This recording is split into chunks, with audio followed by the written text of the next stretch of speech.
नमस्कार दोस्तों, स्वागत है आपका हमारे इस खास पॉडकास्ट में, जहां हम आज एक बहुत ही गंभीर और अहम मुद्दे पर चर्चा करेंगे। हाल ही में एक कफ सिरप स्कैंडल ने सभी को चौंका दिया है और इसने हमारे दिमाग में एक सवाल खड़ा कर दिया है। क्या हमारे द्वारा खाए जाने वाले दवाइयां सच में सुरक्षित हैं? क्या हम जानते हैं कि जो दवाई हम खा रहे हैं वो हमारे स्वास्थ्य के लिए सच में कितनी सुरक्षित है? क्या हमारी सरकार और दवा कंपनियां हमारे स्वास्थ्य को लेकर पूरी तरह से जिम्मेदार हैं? आज के इस एपिसोड में हम इन सवालों का जवाब ढूंढेंगे और समझेंगे कि कफ सिरप स्कैंडल ने हमें क्या सिखाया और हमें अपनी दवाइयों के चयन में क्या सावधानियां बरतनी चाहिए। तो चलिए शुरू करते हैं आज के पॉडकास्ट को।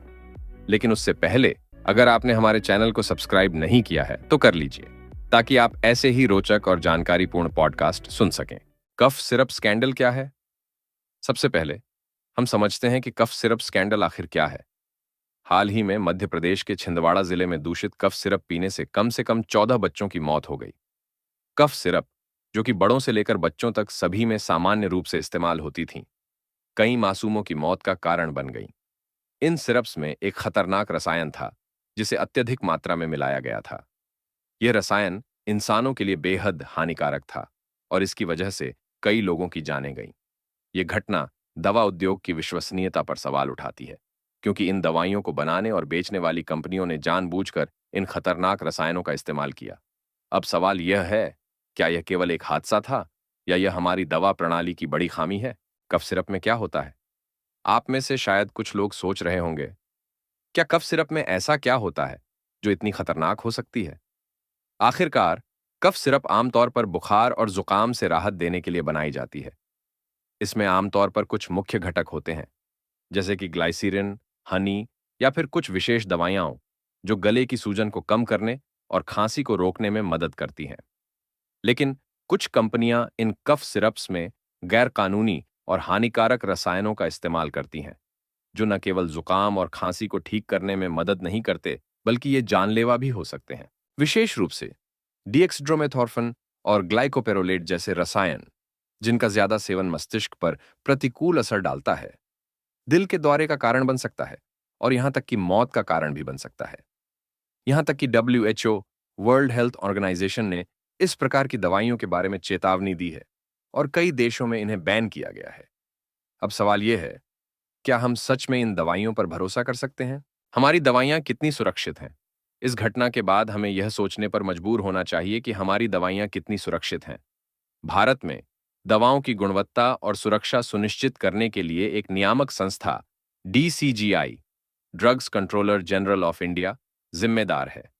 यह संस्था दवाओं के परीक्षण और मानकों की जांच करती है, ताकि हमें बाजार में बेची जाने वाली दवाइयां सुरक्षित और प्रभावी मिलें।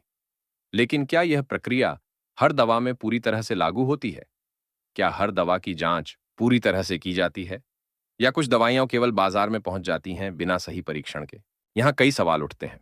हालिया कफ सिरप स्कैंडल से यह साफ है कि कई दवा कंपनियां सुरक्षा और गुणवत्ता के मानकों को नजरअंदाज करती हैं, ताकि वे सस्ते और जल्दी बिकने वाले उत्पाद बना सकें।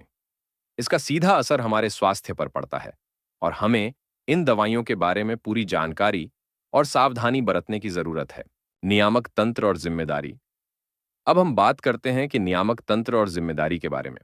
आपने सुना होगा कि भारत में दवाइयों के निर्माण और बिक्री को नियंत्रित करने के लिए कड़े नियम बनाए गए हैं, लेकिन कई बार इन नियमों का उल्लंघन होता है। क्या हमारी सरकार और दवा नियामक संस्थाएं पूरी तरह से जिम्मेदार हैं? निश्चित रूप से यह एक गंभीर सवाल है और हमें इसे सही तरीके से उठाने की जरूरत है। जब भी कोई स्कैंडल सामने आता है तो जवाबदेही तय करनी चाहिए और जिन कंपनियों ने नियमों का उल्लंघन किया है, उनके खिलाफ कड़ी कार्रवाई होनी चाहिए।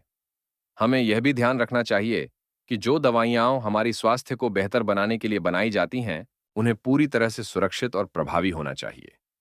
यदि किसी दवा में कोई खतरनाक तत्व पाया जाता है, तो उसकी बिक्री तुरंत रोक देनी चाहिए और उसके बारे में जागरूकता फैलानी चाहिए। हमें यह भी याद रखना चाहिए कि अगर किसी दवा में कोई समस्या होती है, तो उसका पारदर्शी और सटीक जांच होनी चाहिए। हम क्या कर सकते हैं? अब सवाल यह है, हम उपभोक्ता के तौर पर क्या कर सकते हैं? दवाइयों के बारे में जानकारी प्राप्त करें।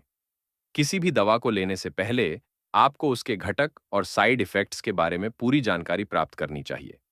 आजकल कई ऐप्स और वेबसाइट्स हैं जो आपको दवाइयों के बारे में जानकारी देती हैं। प्रिस्क्रिप्शन के अनुसार दवा लें। हमेशा अपनी डॉक्टर की सलाह से ही दवाइयां लें और कभी भी बिना जरूरत के दवाइयां न खरीदें। रिपोर्ट करें। अगर आपको कोई दवा लेने से कोई समस्या होती है तो उसे तुरंत रिपोर्ट करें।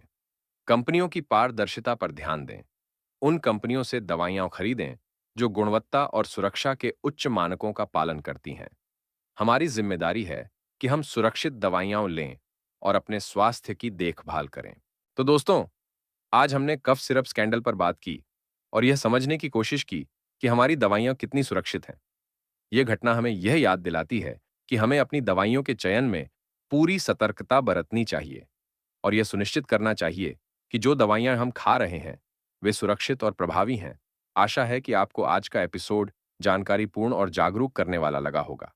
अगर आपके पास कोई सवाल हो या आप इस पर कुछ और चर्चा करना चाहते हो तो हमें जरूर बताएं। आज के एपिसोड में इतना ही। अगर आपको ये एपिसोड पसंद आया हो तो शेयर करें, सब्सक्राइब करें। ऐसे ही और महत्वपूर्ण विषयों पर पॉडकास्ट सुनते रहने के लिए प्रभासाक्षी को फॉलो करें। मिलते हैं अगले एपिसोड में। तब तक के लिए नमस्कार।